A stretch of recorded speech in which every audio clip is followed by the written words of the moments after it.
시청자 여러분 안녕하십니까? 뉴스제이 시작합니다. 코로나 확진자 수가 연일 4자릿수대를 기록하고 있습니다. 더불어민주당이 코로나19 전국민 재난지원금을 당론으로 확정하고 정부와 이를 협의하기로 했습니다. 강북구가 여름철 폭염을 대비해 자동으로 개폐되는 스마트 그늘막을 설치 운영합니다. 광주시가 여름에 중점 관리할 재난안전사고로 4개 유형을 선정하고 선제 대응에 나섰습니다. 완주군이 아동 친화도시 2.0을 추진합니다. 국회 소식입니다. 코로나 확진자 수가 연일 4자릿수대를 기록하고 있는데요. 델타 변이 바이러스의 확산세가 심상치 않아 우려의 목소리도 커지고 있습니다. 지난 7일 신규 확진자가 1000명을 돌파한 이후 매일같이 신규 확진자 수를 갱신하고 있는 상황입니다. 일주일간 하루 평균 1300여 명의 확진자가 나오는 추세인데요. 이 같은 상황이라면 방역당국이 우려했던 8월경 하루 2000명대를 훌쩍 넘어설 분위기입니다.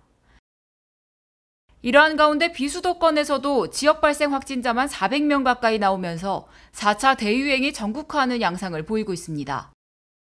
이에 정부는 지난 12일 수도권 지역 사회적 거리두기 4단계 격상 이후 19일 0시부터 8월 1일 자정까지 비수도권 사적 모임을 4명까지만 허용하기로 했는데요. 김부겸 국무총리가 정부 서울청사에서 열린 코로나19 대응 중앙재난안전대책본부 회의에서 비수도권 모든 지역에 대해 현행 수도권 기준인 5인 이상 모임 금지 기준을 동일하게 적용하겠다고 밝힌 후 시행기간과 세부 수칙 등이 확정돼 국민들에게 전해졌습니다. 수도권에서 코로나19 비상 상황이 지속되는 가운데 수도권 이외 지역에서도 확진자가 늘어나고 있습니다. 이로써 전북, 전남, 경북을 제외한 다른 지역은 사회적 거리두기 2단계 이상이 적용됩니다. 비수도권의 하루 평균 확진자 수는 지난주보다 2배 이상 급증했습니다. 지역별로 사적 모임 인원과 영업시간 제한 등 강화된 방역 조치도 추가 시행될 예정입니다. 각 지자체는 적극적인 진단검사와 신속한 역학조사, 충분한 의료 역량 확충에 총력을 기울여 주시기 바랍니다. 또한 해수욕장과 관광지 등 인파가 몰릴 여름철 휴가지는 집중적인 현장 점검이 필요합니다. 한편 수도권 학교의 경우 지난 15일부터 원격 수업을 시행했습니다. 다만 원격 수업 운영 기간에도 학기 말 평가나 성적 확인, 19일부터 시작되는 고3 학생 백신 접종 관련 유의사항 사전 교육 등 필요한 경우 제한적으로 등교할 수 있습니다. 전 국민에게 재난지원금을 지급하겠다는 민주당의 당론을 따를 수 없다던 정부가 또 한 발 물러섰습니다. 김부겸 총리와 홍남기 부총리도 80% 지급안이 옳다고 주장했는데요. 여당의 압박이 이어지자 김부겸 총리는 여야가 합의하면 전 국민 지급을 검토하겠다고 번복했습니다. 지난 13일 더불어민주당이 코로나19 전국민 재난지원금을 당론으로 확정하고 정부와 이를 협의하기로 했습니다. 하지만 국민의힘 의원들이 전국민 재난지원금 합의에 반발하며 협의 2시간 만에 합의는 번복됐습니다. 회동 다음 날 열린 국회 기재위 전체 회의에서 소상공인 지원 우선을 주장해온 국민의힘 소속 의원들의 반발이 터져나왔습니다. 여야 대표라는 사람들이 만나가지고 말이야. 지금 4단계로 가서 지금 사람들 만나자는 소비진작이라는 말을 피워놓으면서 그런 합의를 하고 있고 말이에요. 이게 진짜 나라가 제대로 돌아가는 거예요, 이게? 홍남기 경제부총리도 정치 논란에 휘둘려선 안 된다며 여야 대표 합의를 막아섰습니다. 재정 운영을 그렇게 정치적으로 결정되면 그냥 따라가야 되는 그런 거라고는 생각하지 않고요. 국민의힘은 전국민 지급안에 반대했듯이 확고한 상황입니다. 전날 당대표 합의를 번복하고 선별 지원 입장을 고수하며 철저한 추경안 심사를 예고했습니다. 같은 날 더불어민주당은 코로나19 전국민 재난지원금을 당론으로 확정, 합의를 했으면 지켜야 한다며 야당을 압박했습니다. 우리 당 송영길 대표를 만나 귤맛을 뽐내던 이 대표가 국힘당에 가더니 100분 만에 귤맛을 잃고 탱자가 된 것입니까? 16일 회의에서도 홍 부총리는 기초생계급여를 요건에 맞는 사람에게만 드리듯이 지원금도 꼭 필요한 사람에게만 드리는 게 효율적이라며 기존 입장을 재확인했습니다. 하지만 김 총리는 여야가 합의하면 재검토할 수 있다며 한 걸음 물러섰습니다. 국회는 23일까지 2차 추경안을 처리한다는 계획, 당정 간 갈등도 노출된 상황에 향후 여야의 합의가 더욱 중요해 보입니다.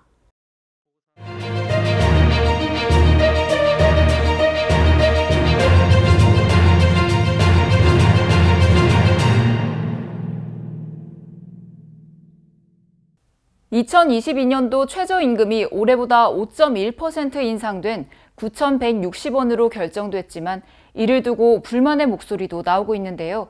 이에 대한 앵커 브리핑 시작합니다. 최저임금 인상에 따라 영세 중소기업과 소상공인 사업장에서의 고용 축소에 대한 우려가 커지고 있는데요. 각 언론사별 의견 살펴봅니다. A일보는 이상과 현실의 괴리가 컸다며 현실을 무시한 과속 인상으로 산업 현장 곳곳에서 근로시간 단축과 고용 감축 등의 부작용이 나타났다고 설명했습니다. 이어 과도한 인상률에 제동이 걸리며 최저임금은 지난해 2.9%, 올해는 역대 최저인 1.5% 올랐다고 덧붙였습니다. 경영계는 중소 영세기업, 소상공인을 한계 상황으로 내몰 것이라고 우려했으며 정부는 소상공인 소실보상 확대 등 다양한 대책을 강구해 시장의 충격을 최소화해야 한다고 강조했습니다. 이어 B일보는 최저임금은 근로자가 생활하는 데 필요한 최소한의 임금 수준인데 이에 영향을 받는 근로자는 적게는 76만 8천여 명에서 많게는 355만 명으로 추산된다고 설명했습니다. 특히 가급적 인상률이 높아야 근로자들의 생활이 조금이나마 개선될 수 있는데 해마다 최저임금 협상 때는 근로자 측과 사용자 측 모두가 타협에 이르지 못하는 현실이 안타깝다고 말했습니다. 이에 노사 모두가 고통을 분담할 수밖에 없는 게 현실이라며 정부는 자영업자 지원책을 적극 찾아야 한다고 강조했습니다. C일보는 경기 회복 국면에서 최저임금 인상이 가처분 소득을 늘려 소비를 진작하는 효과까지 고려했는지 의문이라고 말했습니다. 특히 노사 대표들이 절충과 타협의 태도를 보여주지 못했다는 점에서 최저임금의 사회적 적정선을 찾으려는 노력에 실패했다는 비판을 피할 수 없다고 꼬집었습니다. 최저임금 인상이 소상공인에게 비용 상승 요인으로 작용하는 건 분명하지만 2019년 조사에서 소상공인들이 꼽은 수익성 악화 요인을 보면 최저임금은 임차료 및 높은 대출이자 카드 수수료 같은 금융비용보다 후순위였다고 강조했습니다. 내년도 최저임금은 9,160원으로 결정됐습니다. 현장에서는 최저임금을 준수하도록 관리 감독하는 것이 중요하며 동시에 소상공인과 영세 자영업자 보호 대책 마련에도 만전을 기해야 할 때입니다. 수도권 소식입니다. 강북구가 여름철 폭염을 대비해 자동으로 개폐되는 스마트 그늘막을 설치 운영합니다. 인공지능 기반의 사물 인터넷 기능이 탑재된 스마트 그늘막은 삼양입구 사거리 분수대 주변과 번창교 아래 등 모두 5곳에 설치됐습니다. 그늘막에는 초미세먼지와 자외선 지수가 LED로 표시되고 상단에는 구휘장과 상징물이, 하단에는 나무 의자가 조성돼 있습니다. 신호가 바뀔 때까지 무더위도 피하고 실시간으로 기상 상황도 확인할 수 있는 스마트 그늘막. 스마트 그늘막의 대상 지역이 확대되기를 기대하고 있습니다. 마포구는 코로나19 확진자가 급격하게 증가하면서 야간 음주 우려가 높은 경의선 숲길을 서울시와 함께 특별 단속반을 편성해 점검하고 있습니다. 코로나19 확산 차단을 위해 경의선 숲길 야간 합동 단속을 통해 방역 수칙 준수를 계도하고 야간 음주 행위 등을 단속합니다. 마포구는 지난 1일부터 홍대 일대 식당과 카페, 주점 등 1,200여 개 업소를 대상으로 특별 방역 점검을 실시하고 음주 우려가 높은 경의선 숲길은 지난 6일부터 서울시와 함께 특별 단속반을 편성해 방역 수칙 안내 활동, 음주 행위 위반 사항 야간 합동 단속을 펼치고 있습니다. 선생님들 공원 내에서는 마스크 착용해 주셔야 됩니다. 마스크 착용 부탁드리겠습니다. 선생님 공원 내에서는 마스크를 착용해 주셔야 됩니다. 술 드시는 거 아니시죠? 저녁 7시 30분부터 11시 30분까지 경의선 숲길 홍대역 3번 출구부터 하늘채 아파트 구간을 집중적으로 단속하며 감염 우려 민원이 많은 윗잔다리 공원은 단속 병행을 실시합니다. 야간 음주 행위가 금지되는 적용 지역은 경의선 숲길 외에도 부엉이 근린공원 등 173개소로 마포구청 누리집에 고시돼 있습니다. 단속 기간은 7월 31일까지 실행합니다. 공원 이용 구민들의 자발적인 참여 바랍니다. 의왕시는 지난 12일 아동급식위원 위촉식과 2021년 여름방학 및 하반기 급식지원 대상자 결정을 위한 아동급식위원회를 개최했습니다. 의왕시 아동급식지원 조례에 따라 운영되는 아동급식위원회는 위원장 1명과 위원 10명으로 구성되어 있습니다. 이날 위원회는 새로 위촉되는 9명의 위원에 대한 위촉장 수여, 여름방학 및 하반기 급식지원 대상자 결정, 급식지원 기준 외 아동에 대한 지원 결정, 2021년 급식지원 단가 인상 반영 결과 보고, 2021년 상반기 아동급식 만족도 조사 결과 보고 순으로 진행됐습니다.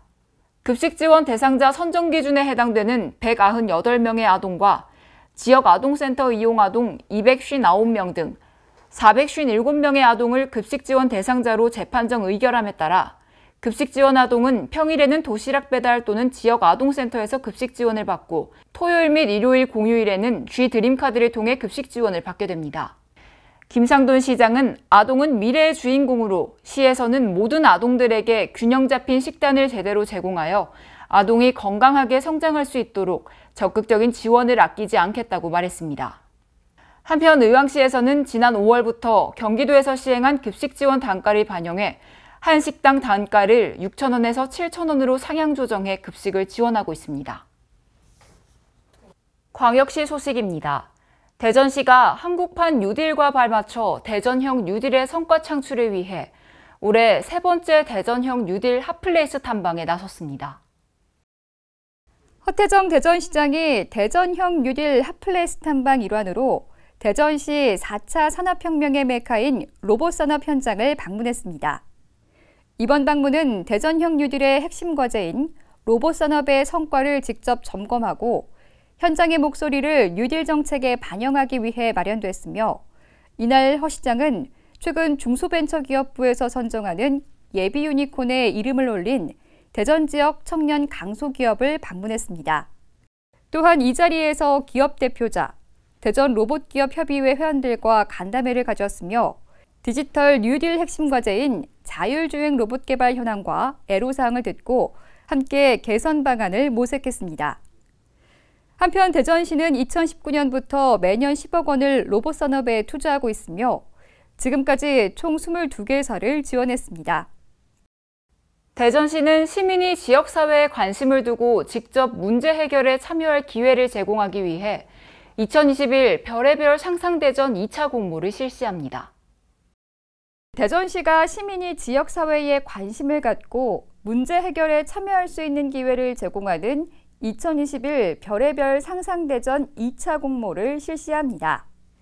2021 별의별 상상대전은 대전 시민이 직접 대전의 모습을 자유롭게 상상해 볼 수 있도록 지원하는 사업이며 2차 공모 주제는 대전 시민이 꿈꾸는 대전의 모습입니다. 공모 기간은 오는 8월 13일까지로 대전 시민 중 2인 이상 모임의 구성원이면 누구나 참여할 수 있습니다.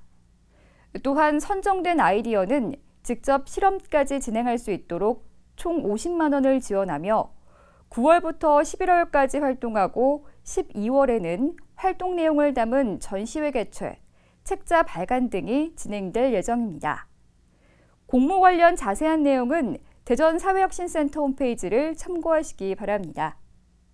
광주시가 여름에 중점 관리할 재난 안전사고로 호우, 폭염, 물놀이, 산사태 4개 유형을 선정하고 선제 대응에 나섰습니다.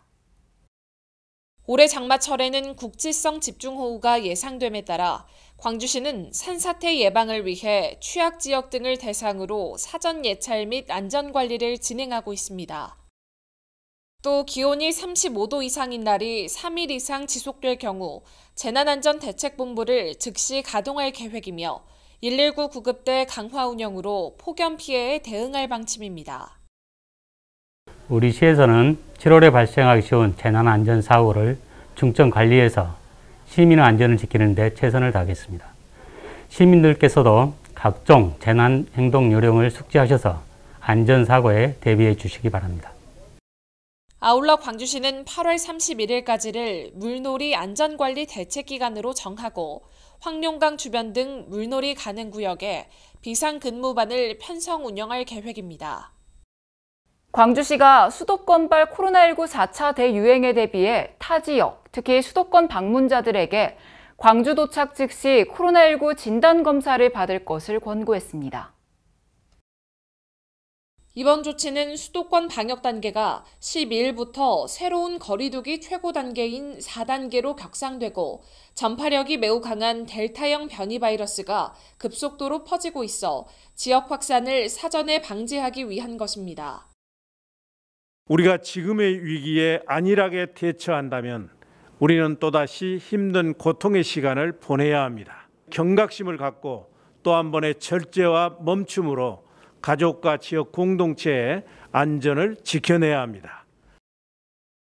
광주시는 또 코로나19 상황이 호전될 때까지 사적 모임 8인에서 백신 접종 완료자를 제외하는 방역 지침을 유보하고 백신 접종자를 포함한 시민들에게 실내외 마스크 착용을 당부했습니다. 아울러 시민들의 적극적인 자율책임 방역제 협조로 6월 광주 지역 확진자가 전국 지자체 중 가장 적어 안정세를 유지하고 있는 만큼 지속적으로 자율책임 방역제를 철저히 준수해달라고 강력하게 요청했습니다. 이어서 강원도 소식입니다. 강원도와 평창군은 그린바이오 융합형 신산업 육성을 위한 업무 협약식을 진행했습니다. 이번 협약서는 그린바이오 산업 관련 공동 연구개발과 기술 교류, 그린바이오 벤처 육성을 위한 연구개발의 사업화 지원 공동협력 등의 내용을 담고 있습니다. 협약을 맺은 5개 기관은 농림축산식품부가 주관하는 그린바이오 벤처 캠퍼스 유치를 위한 협업을 시작으로 IT, BT 관련 기술과 융합한 새로운 그린바이오 산업 육성을 위한 협력 체계를 이어갈 계획입니다. 평창군은 이번 협약을 계기로 그린바이오 산업화를 핵심 축으로 구상하고 있는 평창바이오 신도시 조성을 위한 산학연 협력 네트워크를 체계적으로 구축할 계획입니다. 행성군이 2021년 전국 지방자치단체 일자리 대상에서 우수상인 고용노동부 장관상을 수상했습니다. 전국 지방자치단체 일자리 대상은 고용노동부가 전국 243개 지방자치단체를 대상으로 지역 일자리와 관련한 자치단체의 일자리 정책을 종합적으로 평가 시상하는 중앙정부 일자리 분야 최고 행사인데요. 군은 민선 7기 출범 이후 농촌 지역의 난제 해결을 위해 지속가능한 실질적 일자리 창출 목표로 이모빌리티 산업을 미래 먹거리로 발굴했습니다.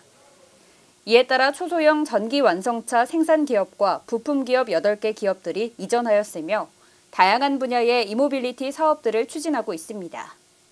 이와 더불어 횡성형 청년 일자리 사업과 여성 친화도시 사업 추진으로 청년과 여성의 경제사회 참여 확대를 위해 지속적인 노력을 이어왔으며 취약계층을 위한 직접 일자리 사업, 노인 및 장애인 일자리 확충 노력 또한 아끼지 않았습니다. 계속해서 충청도 소식입니다. 충북도가 코로나19 4차 대유행에 대비하기 위해 내달 1일까지 사회적 거리두기를 2단계로 상향했습니다. 사적 모임은 3단계 수칙을 적용해 5인 이상 모임이 금지됩니다. 코로나19 확산세가 심각한 가운데 충청북도가 방역을 강화합니다. 사회적 거리두기를 2단계로 상향하고 사적 모임 참석 인원이 제한됩니다. 이에 우리 도에서는 사회적 거리두기를 2단계로 상향하고 사적 모임 등 일부 방역 수칙을 강화하여 7월 14일부터 7월 25일까지 12일간 다음과 같이 시행하고자 합니다. 우선 사적 모임은 3단계 수칙을 적용해 5명 이상 모임을 금지합니다. 다만 동거가족이나 아동, 노인, 장애인, 돌봄, 직계가족 모임, 예방접종 완료 등은 예외됩니다. 기본 방역 수칙은 정부의 거리두기 2단계가 적용됩니다. 각종 행사와 집회는 100명 이상 집합을 금지하고 유흥시설과 콜라텍, 무도장 등은 밤 12시까지만 운영할 수 있습니다. 식당이나 카페도 밤 12시부터는 포장과 배달만 가능합니다. 결혼식과 장례식은 개별 식당 100명 미만으로 인원이 제한되고 종교시설은 수용인원의 30%로 인원이 제한됩니다. 충북도 내 감염 확산 예방을 위한 추가 조치도 시행됩니다. 최근 수도권을 방문했거나 수도권 거주자와 접촉한 경우 지체 없이 선별진료소에서 진단검사를 받도록 권고했습니다. 강화된 방역수칙은 오는 25일까지 시행되고 상황에 따라 사회적 거리두기 방역수칙을 조정할 계획입니다. 경상도 소식입니다. 전국 최초의 공립 양방 항노화 힐링 서비스 체험관으로 건립된 숲에서가 21일부터 운영에 들어갔습니다. 운영을 맡은 양산시 시설관리공단은 이달부터 누리집을 통해 이용 신청을 받고 시범 운영을 거쳐 오는 21일부터 본격적으로 운영에 들어갑니다. 숲에서는 대운산 자연휴양림 인접지인 용당동 탑골길 248에 교육과 후생 기능을 갖춘 치유동과 숙박 기능의 힐링동을 갖췄습니다. 프로그램은 당일 코스에서부터 1박 2일, 2박 3일 코스 등으로 운영되며 당일형의 경우 오전 10시부터 오후 7시까지, 숙박형은 오후 2시부터 종료일 오전 11시까지입니다. 매주 화요일은 휴관하며 이용요금은 코스와 객실, 성수기와 비수기에 따라 차등 적용됩니다. 포항시는 올해도 유망 강소기업을 신규 지정하며 포항시의 미래 발전에 든든한 기반이 될 지역기업의 성장을 응원합니다. 포항시 유망 강소기업 육성 사업은 각종 특허와 인증 등 가시적인 성과를 보이며 포항의 미래를 밝히고 있습니다. 포항시는 5일 2021년도 포항시 유망 강소기업 신규 지정기업의 지정서를 수여했습니다. 또 수여식과 함께 공감 콘서트를 개최해 기업의 목소리를 듣고 강소기업 성장과 발전 방향, 우리 시의 기업 지원 정책 등에 대한 의견을 공유했습니다. 한편 지난 4월 포항시가 공고한 유망 강소기업 선정 모집에 총 37개 기업이 신청했으며 시는 재무 건전성, 현장 평가, CEO 발표 평가, 강소기업 성장위원회 종합평가 등 단계별 심층 절차를 거쳐 신규 기업을 선정했습니다. 2021년 포항시 우수 유망 강소기업 선정기업은 제일산기, 한승케미칼 등 총 11개사이며 이들은 성장 로드맵에 따른 맞춤형 패키지, 글로벌 시장 진출 확대 지원, 전담 프로젝트 매니저 매칭 등의 직접 지원과 중소기업 운전자금 지원 우대와 같은 연계 지원을 모두 받게 됩니다. 포항시는 앞으로도 강소기업에 대한 각종 지원을 아끼지 않을 계획이며 이를 통해 신성장 동력 산업 발전에 더욱 박차를 가해 지역 경기에 활력을 제공한다는 방침입니다. 전라도 소식입니다. 1948년 민간인과 일부 군경이 무고하게 희생당한 여순 사건의 진상규명과 명예회복을 위한 특별법안이 국회 본회의를 통과했습니다. 이날 여순 사건 특별법이 국회를 통과하는 역사적 순간을 기념하기 위해 시청회의실에서 권오봉 여수시장을 비롯해 서장수 유족회장과 유족회원, 김병호 시민추진위원장, 시청 직원들과 법안이 통과하는 감격적인 순간을 함께 시청했습니다. 여수시는 특별법 통과 다음 날 여순 사건 여수 유족회와 시민추진위원들을 모시고 희생자 위령비를 찾아 특별 제작한 여순 사건 특별법안명이 기재된 족자를 재단에 올려 희생자들의 넋을 달랬습니다. 또한 여수시는 법안 제정에 도움을 준 국회의원과 지역 대표들을 모시고 경과보고와 명예시민증, 감사패 수여 등 여순 사건 특별법 통과 환영 행사도 개최했습니다.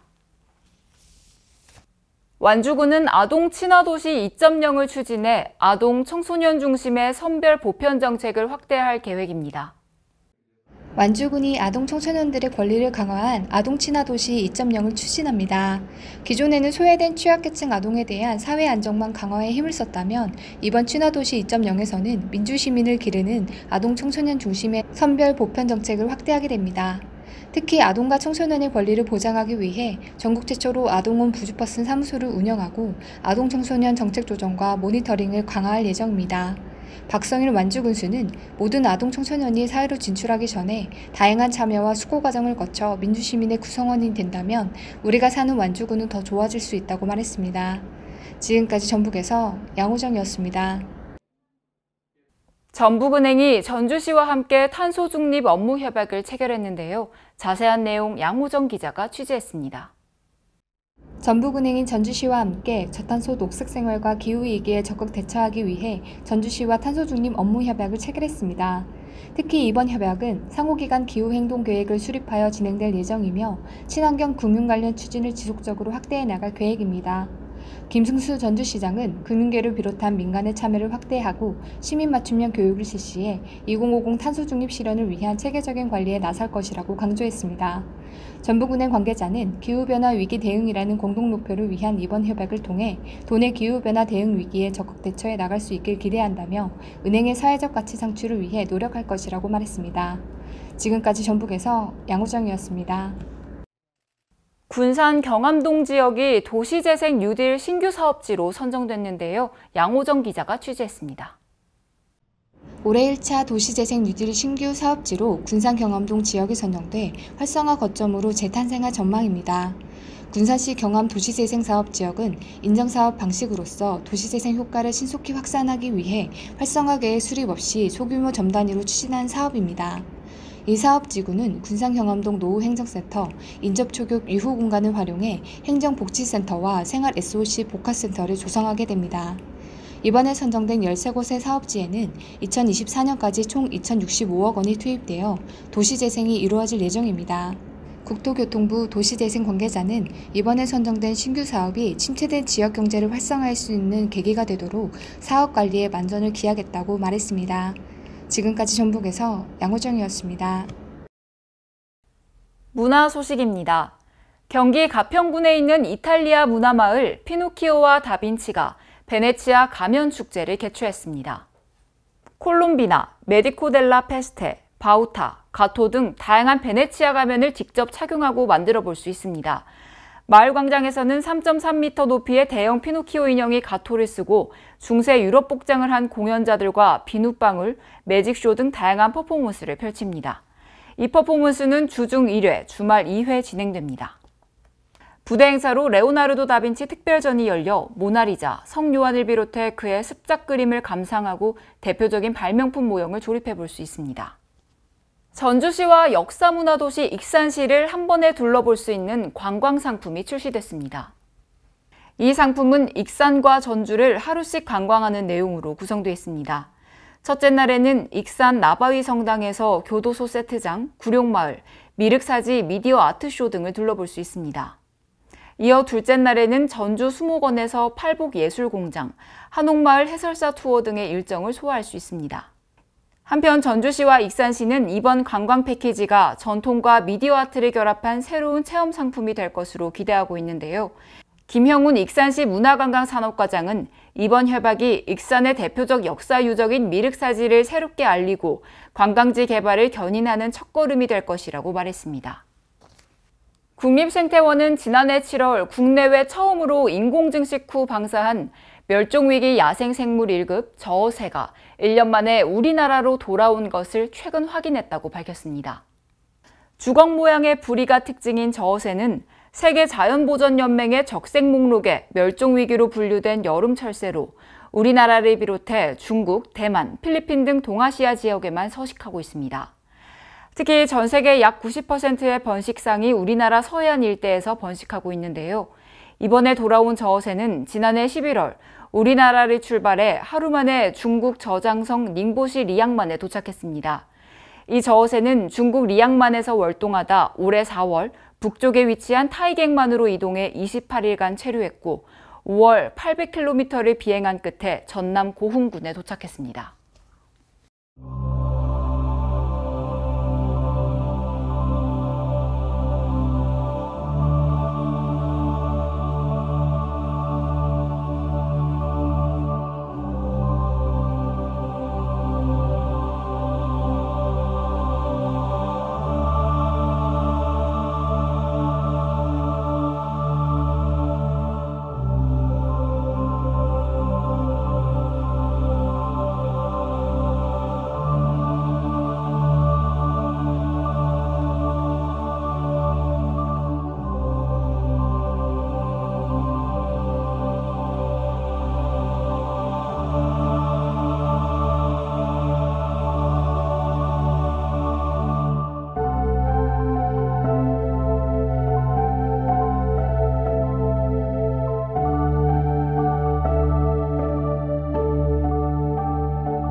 질병관리청은 20일 이후 전국 내륙에 폭염이 예고됨에 따라 온열 질환을 주의할 것을 당부했습니다.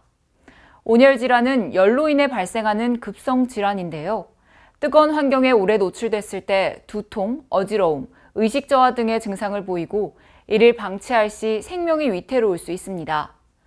폭염으로 인한 건강 피해는 3대 건강 수칙인 물, 그늘, 휴식만으로도 예방이 가능하므로 충분한 수분 섭취로 건강한 여름을 보내시기 바랍니다. 이상 뉴스 마칩니다. 시청해주신 여러분 고맙습니다.